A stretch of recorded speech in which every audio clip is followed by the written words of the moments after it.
Voilà, j'ai démarré l'enregistrement. Merci d'être là. Je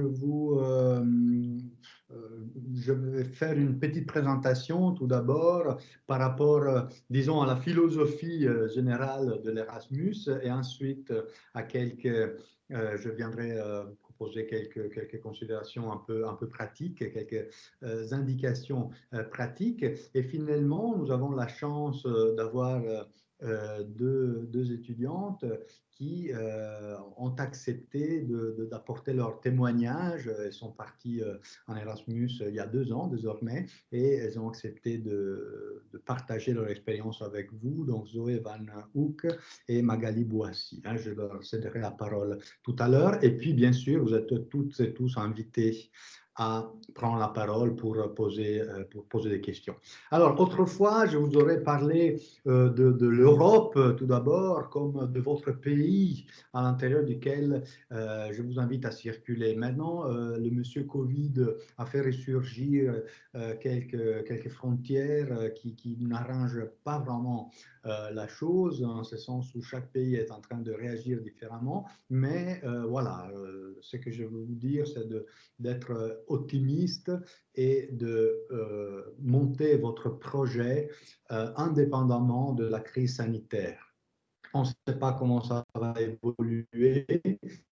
Et bien sûr, les administrations de toutes les universités sont là pour vous aider et pour faciliter votre chance, pour vous permettre de modifier, de réorienter votre projet, les cas échéants. Donc voilà, si on part du présupposé que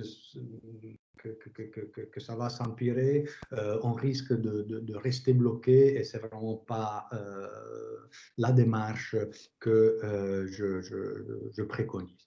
Alors, pourquoi partir en Erasmus? Tout d'abord, il y a plusieurs raisons pour partir en Erasmus. La première, à mon avis, c'est pour profiter d'une formation complémentaire. Vous êtes toutes et tous à des stades différents de votre parcours, mais vous commencez à vous orienter vers telle matière, etc. Dans une autre institution, vous aurez la possibilité de choisir de cours qui ne sont pas donnés ici, ou plutôt qui ici sont donnés différemment. Donc vraiment, vous profiterez un maximum d'une approche complémentaire et différente par rapport à la nôtre. Je ne dis pas meilleure, je ne dis pas pire, différente tant du point de vue de la méthode et de la méthodologie que du point de vue du contenu. Vraiment, les institutions sont toutes différemment organisées différemment et offrent des formations légèrement différentes. Alors, en deuxième position, je mets le perfectionnement linguistique.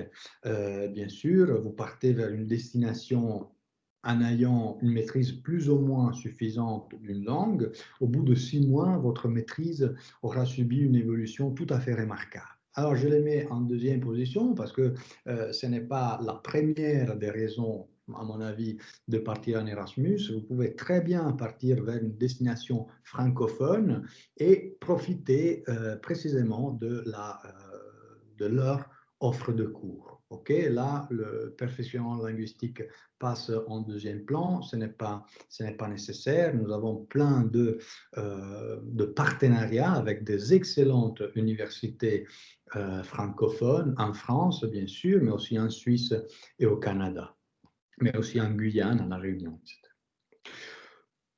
Troisième chose, l'expérience internationale, c'est aussi une expérience de vie. Alors, bien sûr, vous pouvez dire, je vais voyager à l'étranger après le diplôme, ça ne sera surtout pas la même chose. En Erasmus, vous serez intégré à l'intérieur d'une institution et vous vivrez une expérience vraiment d'intégration, une expérience authentique. Alors, il s'agira aussi de sortir de votre zone de confort, bien sûr, pour vous immerger dans une nouvelle réalité. Et finalement, quatrième raison importante de partir en Erasmus, c'est que l'expérience internationale est de plus en plus valorisée aussi sur les marchés du travail. Du point de vue de l'employeur, c'est vraiment très enrichissant, très marquant de constater que vous avez déjà fait une expérience internationale, que vous êtes sorti de votre zone de confort. Et voilà, cet Erasmus permettra vraiment d'enrichir votre curriculum. C'est quelque chose qu'on constate de plus en plus. Alors, les raisons qui poussent à renoncer à cette opportunité sont toutes des questions qui trouvent une solution facile, questions financières, questions familiales, questions de programme. Pour chaque problème, il y a une solution à la clé et on peut en discuter d'une façon individuelle. Ce qui est sûr, c'est que, voilà, comme pour toute initiative, l'Erasmus met en mouvement une série d'initiatives au niveau, bien sûr, de l'administration, au niveau de votre programme et de votre projet de vie. Il existe des destinations plus ou moins éloignées. Si vous avez risqué d'avoir du mal du pays, vous allez faire un Erasmus à Lille, ou à Leuven, ou à Köln. Si vous voulez éloigner un peu plus, vous allez à Bogota ou en Argentine. Okay? Donc, voilà, les Erasmus sont vraiment des projets individuels et peuvent être très différents les uns des autres. Alors, à quel moment partir, bien sûr, en bac ou en master? Il y a plein de possibilités. On décourage très fortement de partir à la toute fin du bac ou du master, mais maintenant aussi le deuxième quadri du troisième année de bac est tout à fait courante. Le seul obstacle qu'il y a, c'est la finalité didactique. Au niveau du master, la finalité didactique pose un peu plus de problèmes parce qu'elle comprend déjà les cours d'agrégation et les stages d'agrégation, et eux, ils ne peuvent qu'être effectués ici en Belgique. Donc voilà, la finalité didactique peut effectivement constituer un frein au projet Erasmus. Alors, il faut être en règle avec votre programme ici. Vous avez le droit d'avoir un échec au moment où vous introduisez votre dossier, mais pas plus. Autrement, on ne va pas vous faire partir. Et ceci pour deux raisons. Pour vous tout d'abord, parce qu'il faut privilégier votre formation ici tout de même. Et deuxième, parce que vous êtes tout de même des ambassadeurs de l'UCL.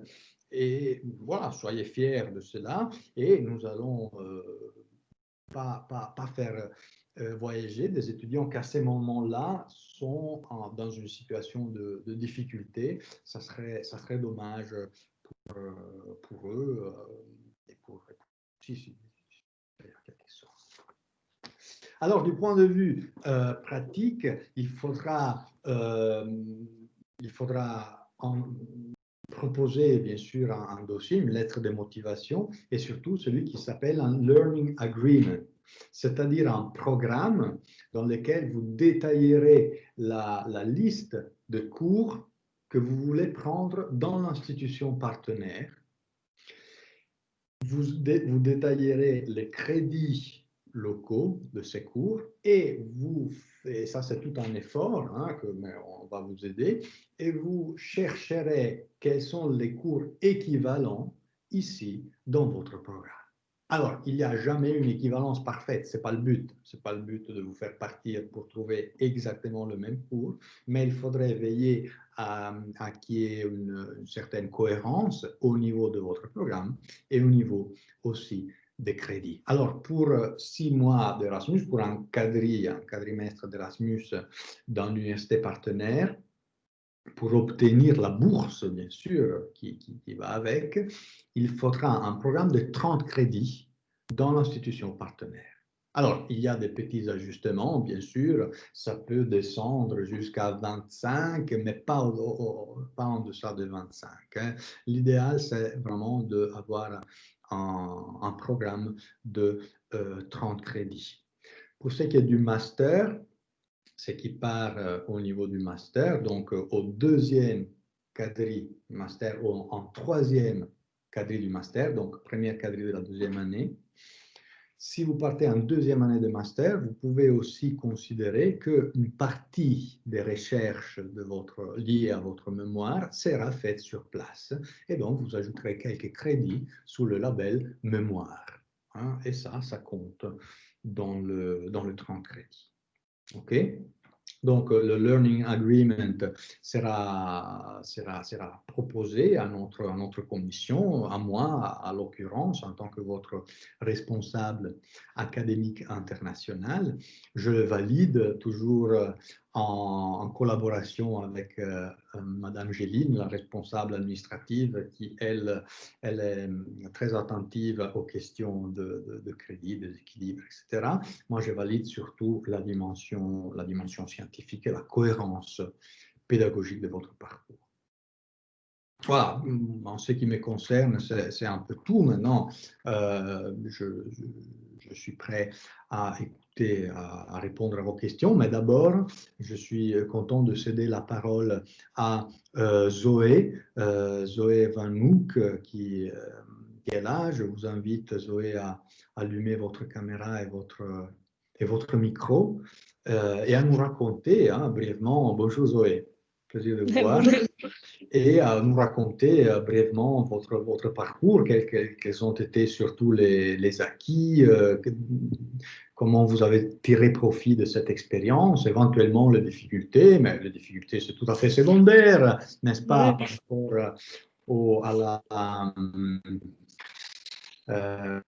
rapport aux fruits. À vous la parole. Donc, moi, je voulais partir en Italie et j'ai choisi de partir à Venise, à l'Università Ca' Foscari. Déjà, je suis arrivée, les cours commençaient à peu près pareil qu'ici, donc c'était mi-septembre. Et moi, je suis arrivée le 1er septembre. Et comme ça m'a donné beaucoup de temps déjà pour faire du tourisme. Donc, j'ai eu énormément la possibilité de visiter déjà pendant 15 jours, mais aussi après. Parce qu'on avait un emploi du temps qui était vraiment assez allégé. Donc moi, je suis partie en bac 3 quand même.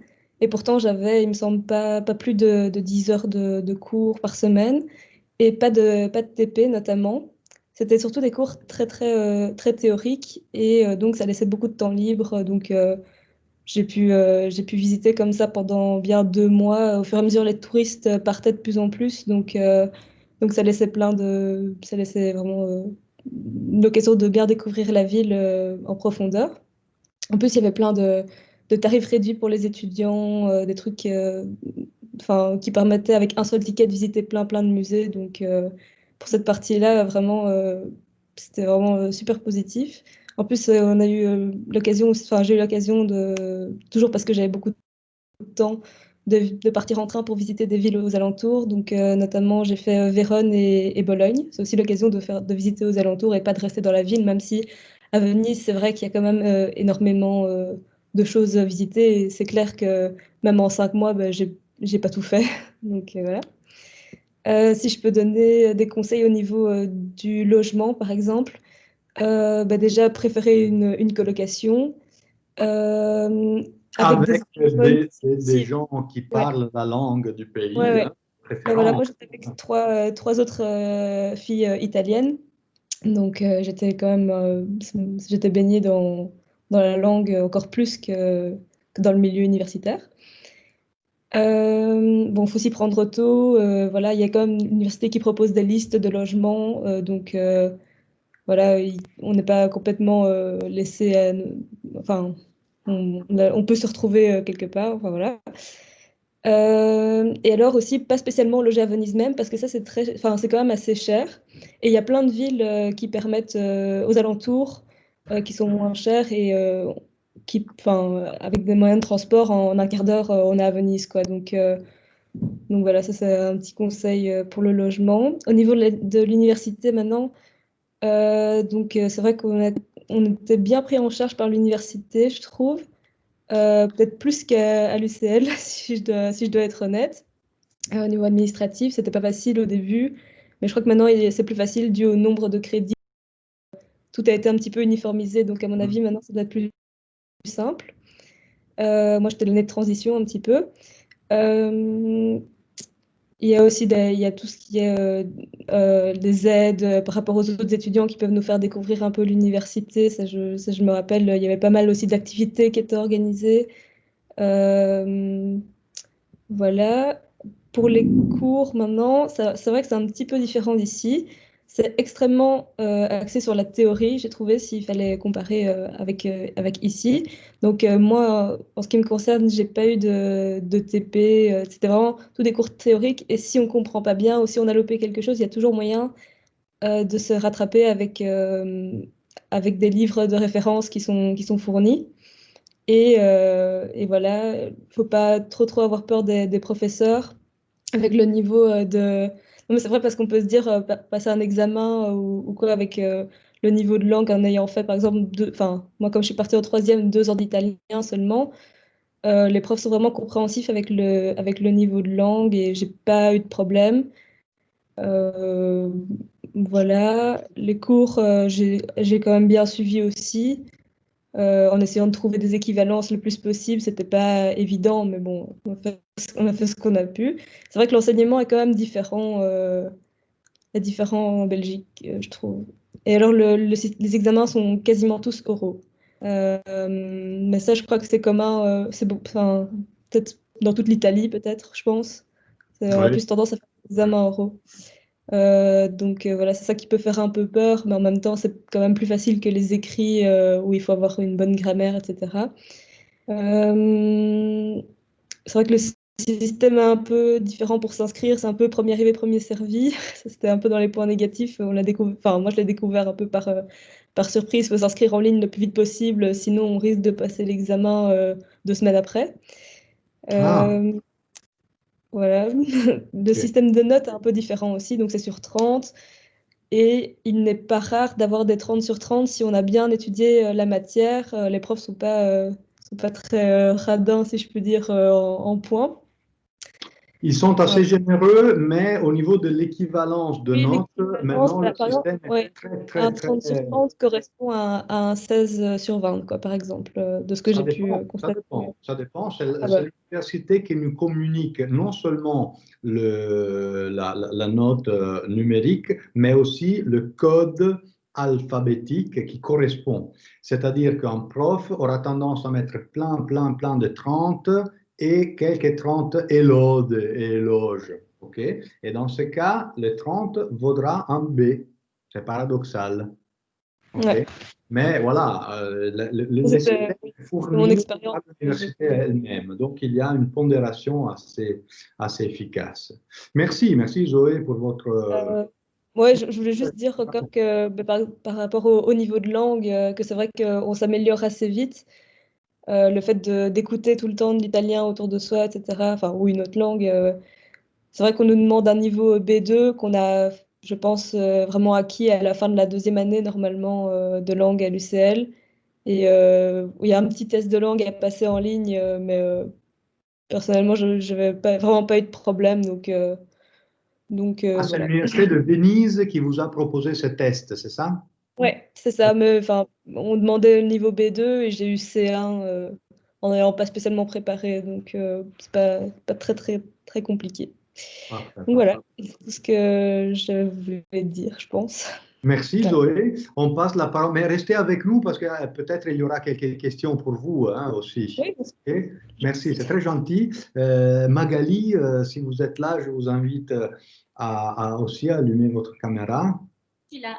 Bonjour. Merci d'être là. Bonjour. Voilà, la parole. Hein.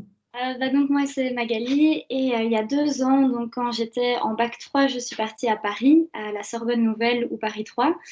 Alors forcément, je vais commencer par ça parce que je sais que c'est assez inattendu. Il n'y avait pas de motivation linguistique quand j'ai choisi ma destination. Beaucoup pensent qu'on part en Erasmus pour apprendre une langue ou pour se perfectionner dans une langue. Moi, clairement, c'était pas ma motivation première. Il faut savoir que si vous choisissez d'aller à Paris, que vous le dites aux gens, on va vous demander, mais pourquoi tu parles déjà français? Donc ça, il faut s'y attendre. Et donc moi, si j'ai choisi d'aller à Paris, c'était vraiment pour la destination, pour la ville, pour la culture et pour que pour tout ce que Paris pouvait m'apporter en fait en tant que ville littéraire, en tant que ville culturelle. étant très intéressée par tout ce qui est art du spectacle, et ben, vraiment, je me voyais bien vivre là-bas. Et en plus, je ne ressentais pas vraiment le besoin de me perfectionner dans une langue, que ce soit par curiosité ou pour ma future vie professionnelle. Voilà, c'était pas une motivation première. En tout cas, je vais commencer par parler de l'université. Alors, au niveau du choix des cours, ce qui est vraiment très très chouette à Paris, et je pense que ça se fait quand même beaucoup dans pas mal de villes enfin, par rapport à la Belgique, c'est qu'on a le choix. On a vraiment le choix de composer son programme un peu à sa guise. Alors forcément, moi j'étais limitée par le programme de l'UCL, donc je devais respecter les équivalences, voilà, tant que je le pouvais.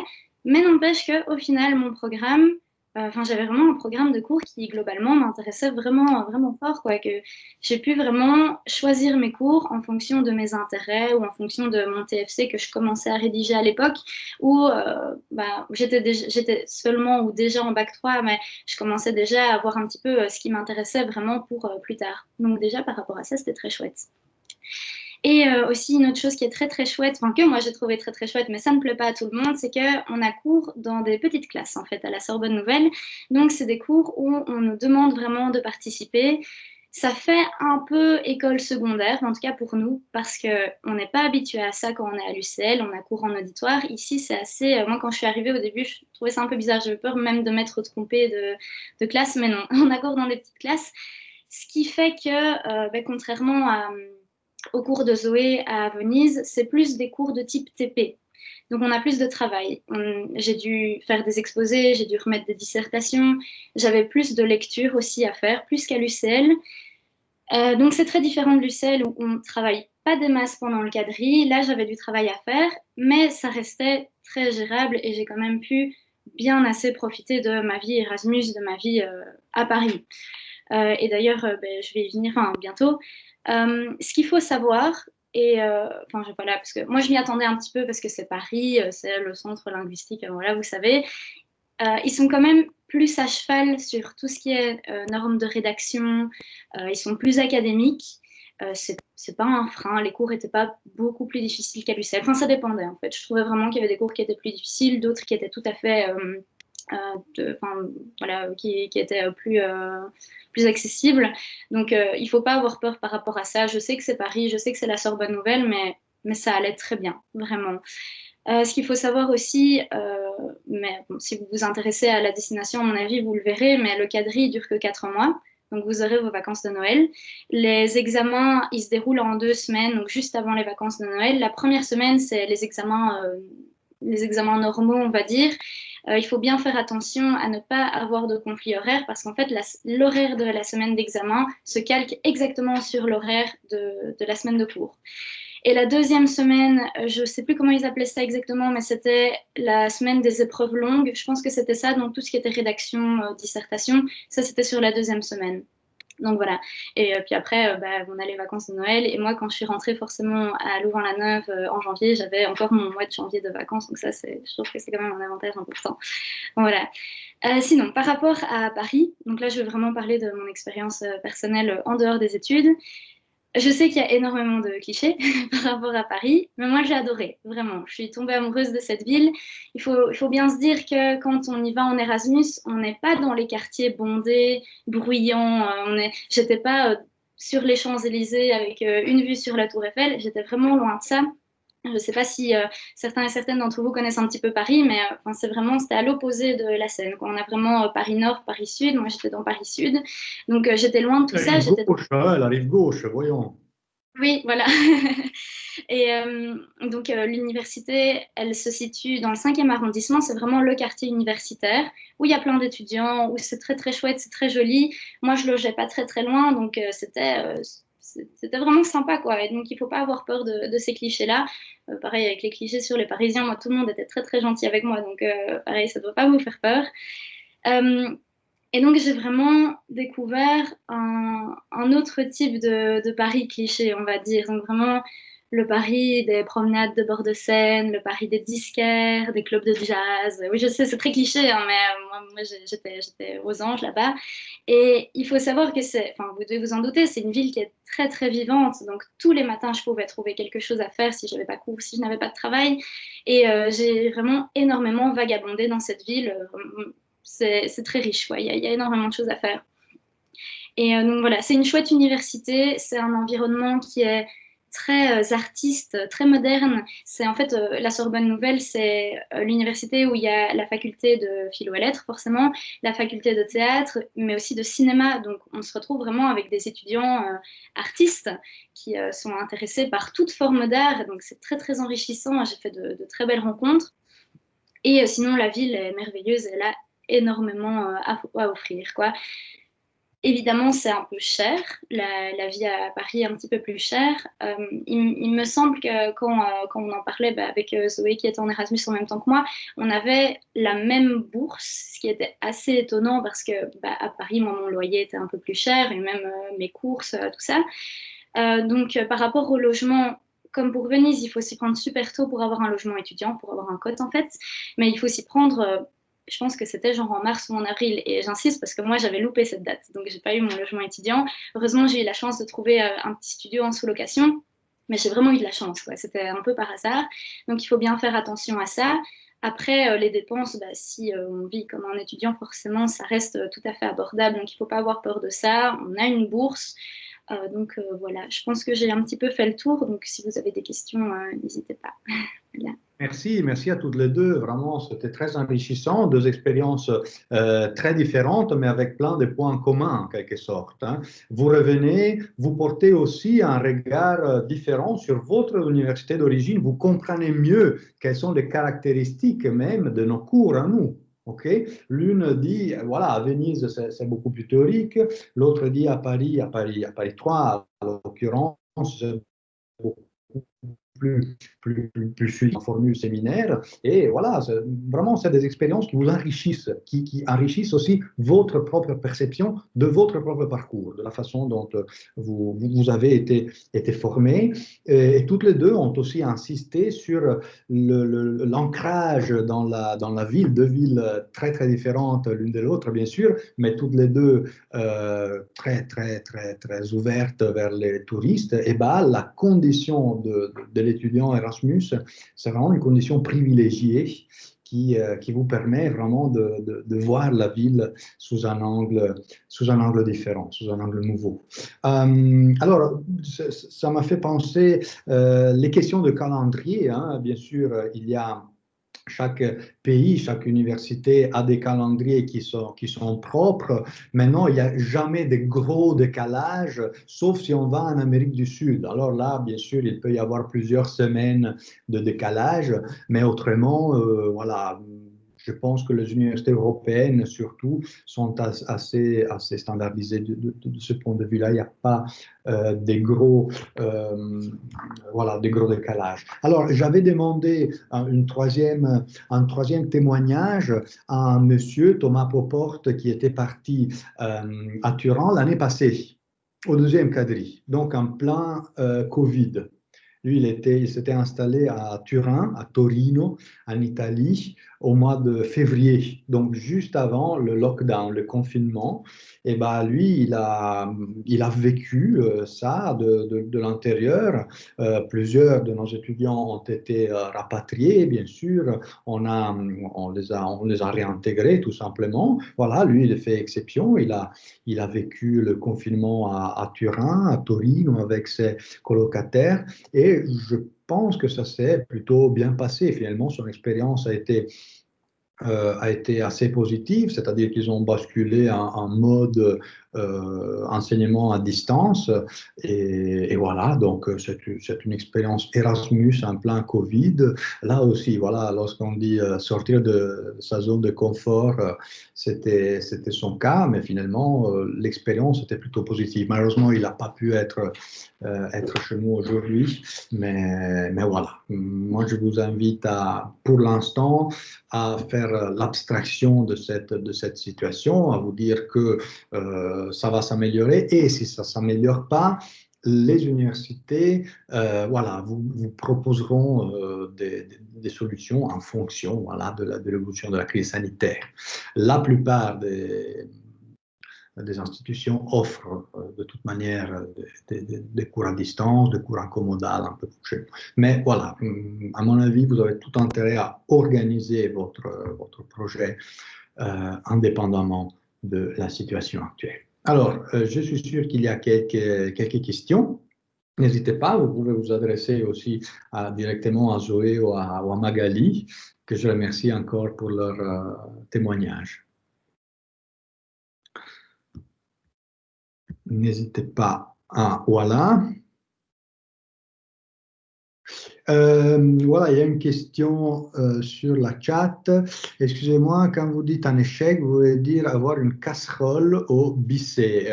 Oui, avoir échoué à un examen, tout simplement. Avoir une note d'échec en 8, en 7, en 6, etc. Donc, un cours qu'il faut représenter. Si vous en avez un, bon, un accident de parcours, ça arrive à tout le monde.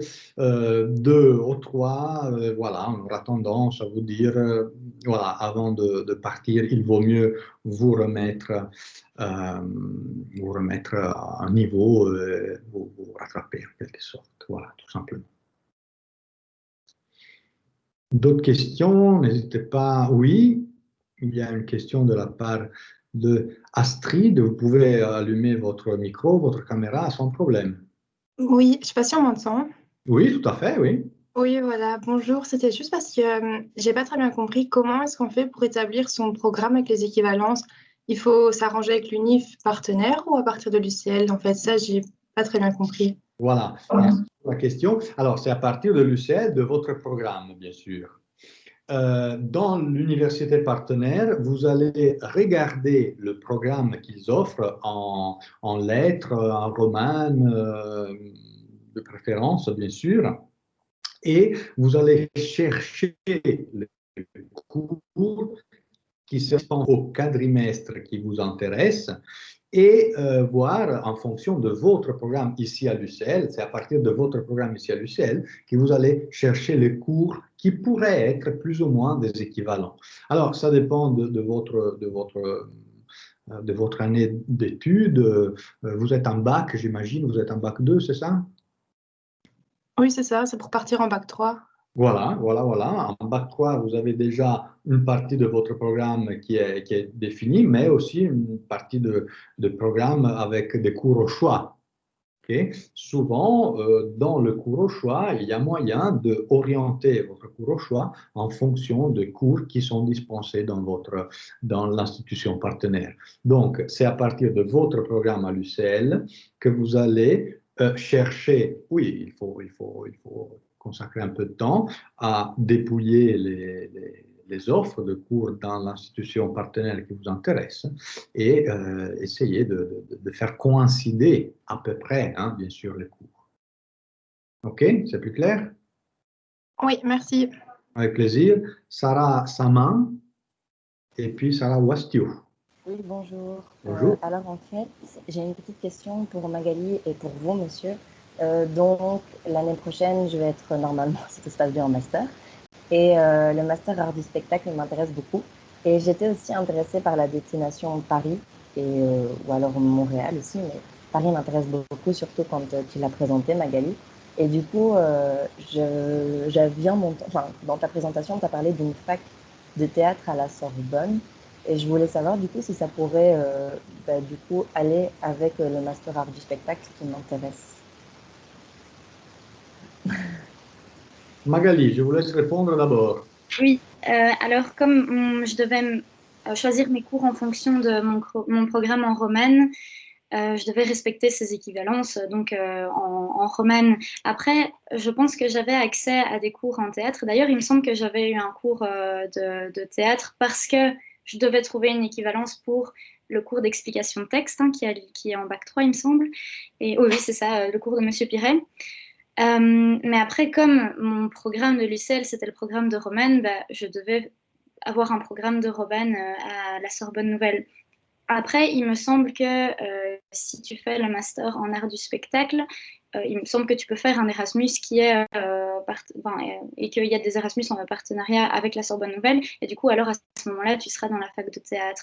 Mais en tout cas, tu y as accès, mais il faut respecter les équivalences, quoi. Voilà. Je ne sais pas si j'ai été claire. Merci. Merci beaucoup. Je complète. Pour ce qui est des équivalences, vous savez bien qu'au niveau du master, vous avez bien sûr un tronc commun de cours obligatoires, mais aussi beaucoup de cours au choix. Et donc, du moment où vous vous inscrivez au master, vous établissez le programme étalé sur 2 ans de master. L'idéal, c'est d'avoir déjà en tête le quadrimestre dans lequel vous allez partir, donc le 2e ou le 3e quadrimestre, et concentrer un maximum de cours au choix à ce moment-là. Et donc là, vous pouvez très bien vous inscrire en Roman, à l'occurrence, établir un programme en Roman, mais dans l'institution partenaire, prendre des cours en art du spectacle, sans aucun problème. OK? Oui, d'accord, merci beaucoup. Parce que justement, quand j'avais regardé la liste des universités partenaires, il me semble, mais c'est vraiment possible que ce soit une erreur de ma part, que j'avais justement pas vu pour la Sorbonne, en tout cas, un partenariat directement avec art du spectacle. Mais si on peut magouiller un peu comme ça va. Mais en général, c'est toujours le cas. Hein, c'est toujours le cas. En bac, vous avez une mineure. En master, vous avez plus de liberté dans votre choix du programme. Chez nous aussi, vous avez le droit, au niveau du master, de regarder en dehors des cours de la faculté quand même. Oui, oui. OK? Et donc là-bas aussi, quand je vous dis, prenez un peu de temps pour voir l'offre de cours, et ben regardez aussi dans les facultés voisines. OK? Pas seulement dans le programme études romanes, études françaises, etc. Vous pouvez vraiment tirer profit d'un maximum de cours qui se donnent dans cette université. Hein. On a une grande flexibilité, en particulier au niveau du master. D'accord, merci beaucoup en tout cas. Avec plaisir. Sarah Wastio? Oui, bonjour. Je ne sais pas si on m'entend très bien parce que le Wi-Fi n'est pas très bon chez moi. À merveille. Ok, super. Donc en fait, ça va peut-être être un peu brouillon ce que je vais dire, mais pour l'année prochaine, du coup, je compte aussi faire le master en art du spectacle et j'avais comme destination Montréal. Sauf que en regardant sur le site de l'UCL, Montréal n'est pas proposé pour ce master-là. Du coup, j'ai envoyé des mails à droite et à gauche pour avoir plus d'informations. Sauf que Isabelle Fontana m'a envoyé un mail disant que Montréal n'est pas encore possible comme destination, pour ce master-là en tout cas. Mais le problème, c'est que si les inscriptions se ferment ici en décembre, le 3 décembre, mais qu'aucune université n'est encore disponible pour ce master-là, je perds un peu la capacité de m'inscrire à temps pour les Erasmus en fait. Et je ne sais pas trop comment faire parce qu'il n'y a pas encore quelque chose de concret qui est fait en tout cas pour ce master-là. Donc il y a quelques universités à Paris ou l'Espagne, mais sinon, si Montréal n'était pas possible, je pensais à Paris, à l'Italie, mais c'est pas non plus proposé comme destination. Du coup, c'est un peu difficile de savoir quoi faire avec ce master-là, vu que les deux destinations, l'Italie et Montréal, ne sont pas proposées. Et je sais pas trop ce qu'il faut faire. Ça, c'est une vraie question. Alors, vous avez sans doute vu sur le site de RAI de cette journée, de cet International Day, il y a une responsable RAI pour les arts du spectacle, c'est Véronique Lemaire.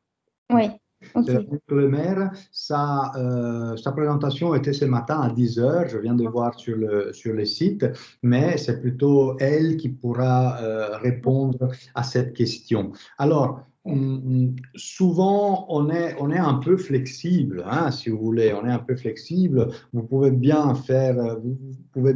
vous inscrire, par exemple, en Roman et demander d'aller faire un Erasmus à Dublin. On n'a pas de partenariat en Roman avec Dublin, mais c'est un partenariat au niveau de l'université. Donc, c'est sûr, vous demandez de faire un Erasmus dans une destination qui est, comment dire, prévue en priorité pour les étudiants en lettres modernes, en langue moderne, ils auront peut-être la priorité sur vous. Mais il y a toujours la possibilité de négocier avec le RAI et surtout au niveau de votre lettre de motivation. Là, il faut bien insister sur le fait que si vous choisissez cette destination, c'est à cause d'un projet cohérent, d'un projet de formation. Okay. Mais c'est vraiment, je vous invite à contacter Véronique Lemaire, qui est responsable RAI pour les arts du spectacle. D'accord, merci. Et du coup, pour tout Sachez ce qui qu'il y a, pardon, il y a toujours une certaine flexibilité, je veux dire. Nous, on est là pour vous aider, pour vous permettre, pour vous ouvrir toutes les possibilités qu'on a. Maintenant, voilà, il faut voir quels sont aussi les accords sur place, naturellement. Oui. Si Véronique Lemaire a retenu surtout un certain nombre d'universités pour les arts du spectacle, voilà, il y a forcément une raison. OK? Mhm. Donc, D'accord. le choix de la destination doit être cohérent aussi avec Oui, le oui. choix de la formation. D'accord, merci. OK, je vous en prie. Lou Anne, Oui, bonjour. bonjour. Alors, j'aurais deux questions, donc une pour Monsieur Cavagna et une pour Magali. Alors, Magali, je suis très très intéressée par la Sorbonne et j'ai une question un peu pratico-pratique. Comment est-ce que tu as fait pour trouver un logement à Paris en fait? Parce que je sais que Zoé, de ce qu'elle a dit, elle a eu peut-être une aide de l'université ou en tout cas l'université en Italie facilitait la transition. Est-ce que je crois pas que la Sorbonne, elle aide vraiment ou si? Et sinon, toi, voilà, comment est-ce que tu as fait pour trouver un logement correct à Paris, en fait? Alors, la Sorbonne, elle donne seulement accès à des résidences étudiantes, enfin un peu l'équivalent des cotes ici, mais c'est vrai que, bon, ou alors peut-être qu'il fallait introduire une demande, mais je pense pas qu'elle t'aide à trouver un logement en dehors des logements étudiants. Du coup, moi, j'ai dû un peu chercher comme une grande fille et regarder un peu sur Internet. Et donc, j'ai trouvé mon studio sur le site La carte des colocs, je pense, un truc du genre. Et c'est un site français qui est génial, où tu as vraiment la carte de Paris et donc tu peux te trouver une petite coloc ou un petit studio et en fait j'ai vraiment, mais quand je dis que j'ai eu un coup de chance, c'était vraiment un coup de chance. J'ai pu sous-louer le studio d'une étudiante aussi, il me semble, en art qui partait justement en même temps que moi faire aussi un échange mais en Angleterre. Donc en fait je lui ai piqué son cote le temps qu'elle parte et puis quand elle est revenue, bah, moi je suis déjà partie. Donc voilà, pour le logement étudiant, il faut vraiment s'y prendre super tôt. Enfin, il faut introduire la demande vraiment avant la deadline, pardon, sinon c'est trop tard. Et sinon, il y a donc voilà, il y a la carte des colocs et il y a aussi énormément de résidences d'étudiants à Paris, mais qui ne sont pas liées à l'université. Je ne connaîtrais pas les noms comme ça, mais sur Internet, c'est facilement trouvable. Il y a énormément de résidences dans le genre. Donc voilà, il faut juste bien prouver qu'on est étudiant et c'est OK. Mais il faut s'y prendre tôt, vraiment. D'accord, merci beaucoup. Et alors, Il y a la résidence à Port-Royal, il y a la cité universitaire, bien sûr, mais là, voilà, il faut introduire un dossier suffisamment à l'avance. Il faut essayer, quoi. ok, ça va. Et alors, du coup, pour Monsieur Cavagna, c'était, vous avez parlé d'une bourse. Une bourse Erasmus, quels sont les critères d'obtention? Ce n'est pas automatique, je suppose. Si. La bourse Erasmus d'office est automatique si, bien sûr, votre Learning Agreement remplit les conditions. Donc, si vous entrez en programme pour 15 crédits, on ne va pas vous donner une bourse Erasmus. Donc, si vous rentrez en programme en bonne et due forme, et nous sommes là pour veiller à que ce soit le cas, la bourse Erasmus est octroyée d'office. Après, si vous avez une situation particulière, des problèmes financiers, vous pouvez demander aussi une majoration de la bourse. Il y a des petits arrangements en fonction des pays, mais ce n'est pas grand-chose. Comme le disait tout à l'heure, les étudiantes, elles ont eu la même bourse pour une ville en Italie où le coût de la vie est objectivement beaucoup moins important qu'à Paris, bien sûr.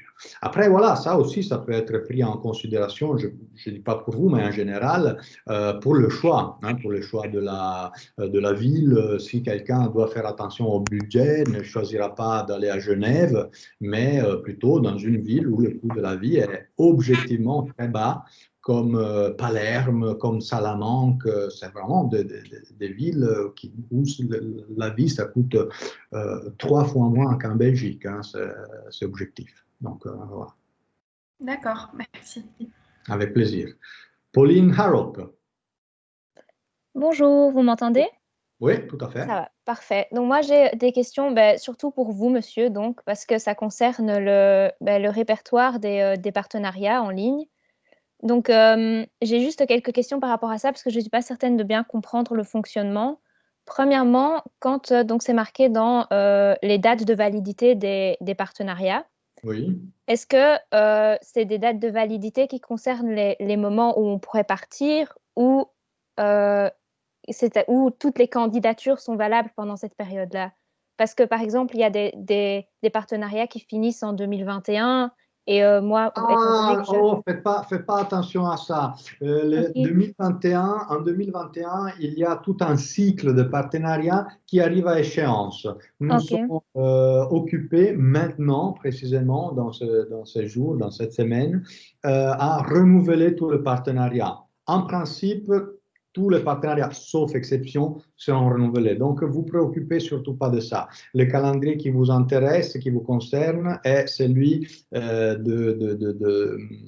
relations internationales ici à l'UCL. Donc, mois de novembre, il faut entrer le dossier, etc.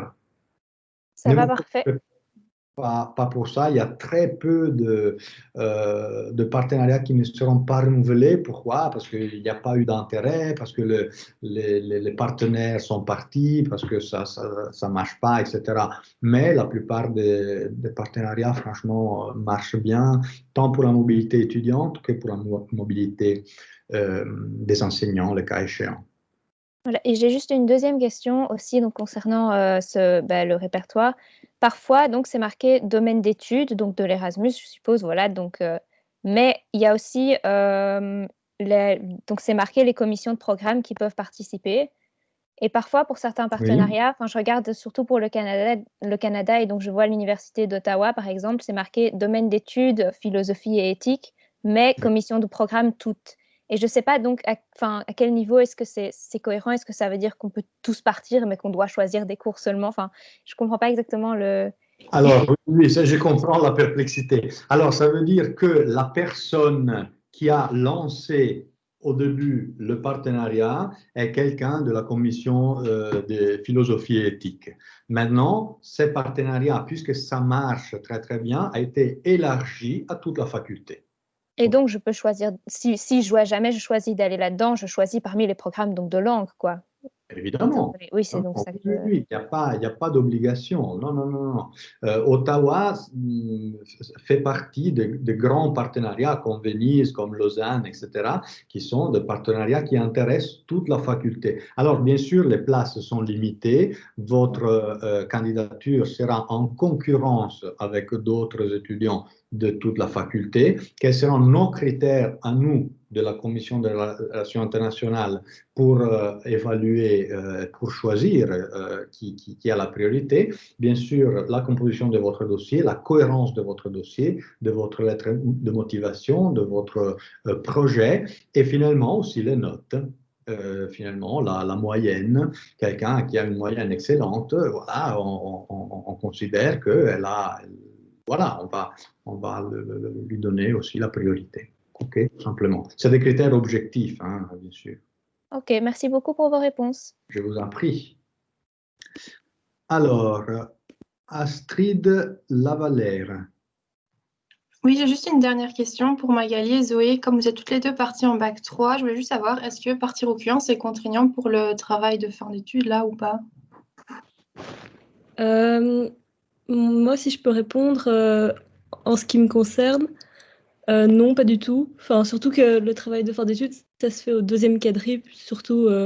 Enfin, c'est vrai qu'il faut trouver son sujet au premier, mais moi, j'ai correspondu avec la personne avec qui je le faisais. J'ai pu correspondre par mail ou même par WhatsApp. C'était un professeur d'italien, c'était Monsieur Bader. Et donc, moi, ça m'a pas posé de problème du tout. Donc, voilà. Magali. Ah, moi non plus. Voilà. En fait, notre promoteur, c'était Costantino Meder, et donc on avait juste dû lui soumettre notre choix de sujet au premier quadri. Et puis après, en fait, dans mes souvenirs, après lui avoir proposé mon sujet, me souviens même plus avoir été vraiment en contact avec lui avant le début du second quadri où on s'y est vraiment mis, quoi. Donc non, ça pose pas du tout problème. Si oui, merci beaucoup. Ça dépend beaucoup du professeur et de la formule qu'il choisit pour son TFC. Il y a des professeurs comme Costantino Meder, par exemple, qui proposent un sujet, une bibliographie, et les étudiants peuvent travailler à distance. Il y a d'autres professeurs qui proposent des TFC sous forme d'ateliers, de séminaires.